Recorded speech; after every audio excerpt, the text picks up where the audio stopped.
Welcome back to Sathya குட்டி ஆயிஷு channel.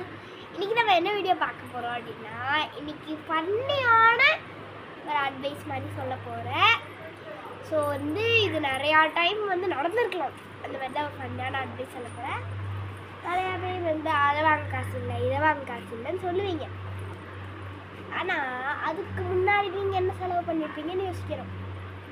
இப்போ எக்ஸாம்பிளுக்கு நான் ஒரு கதையை மாதிரி சொல்கிறேன். ராமுன்னு ஒரு பையன், அவன் பென்சில் வாங்கணும், இதை வேண்டாம் இங்கு பென் வாங்கணும்னு ஆசைப்பட்டான்.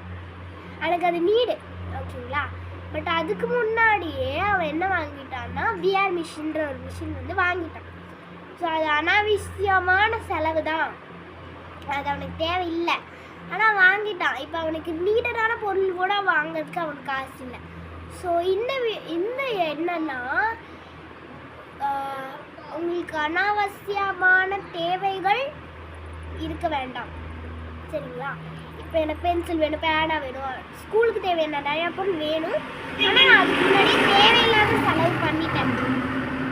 ஏதாவது கிஷின் ஏதாவது வாங்குறது, அந்த மாதிரி தேவையில்லாத செலவு நான் பண்ணிட்டேன் அப்படின்னா அப்போ உங்களுக்கு கரெக்டான அமௌண்ட் வராது.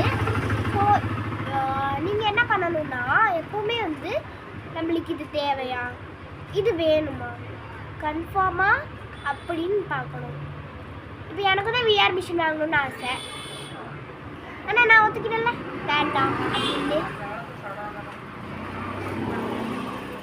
இப்போ எங்கள் அம்மாவுக்கு கடை வைக்கணும்னு ஆசை, வச்சுட்டாங்க. ஏன்னா அவங்களுக்கு நீடு, அதுக்கு முன்னாடி அவங்க எந்த செலவும் பண்ணதில்லை, அதனால அவங்க இதை கடையை வச்சுட்டாங்க.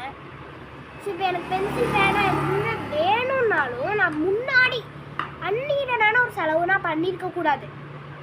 அப்போ தான் நம்மளுக்கு எல்லாத்துக்குமே காசு நிற்கும். இந்த மாதிரி நீங்கள் உங்கள் ஃப்ரெண்ட்ஸ் அன்னீடடான பொருளாக வாங்கிட்டு இருந்தாங்கன்னா இந்த வீடியோவை மறக்காமல் ஷேர் பண்ணுங்கள். இந்த வீடியோ இருந்துச்சுன்னா லைக் பண்ணுங்கள், ஷேர் பண்ணுங்கள், கமெண்ட் பண்ணுங்கள், சப்ஸ்கிரைப் பண்ணுங்கள், கூட இருக்கிற பெல் ஐக்கானையும் ப்ரெஸ் பண்ணி விட்ருங்க.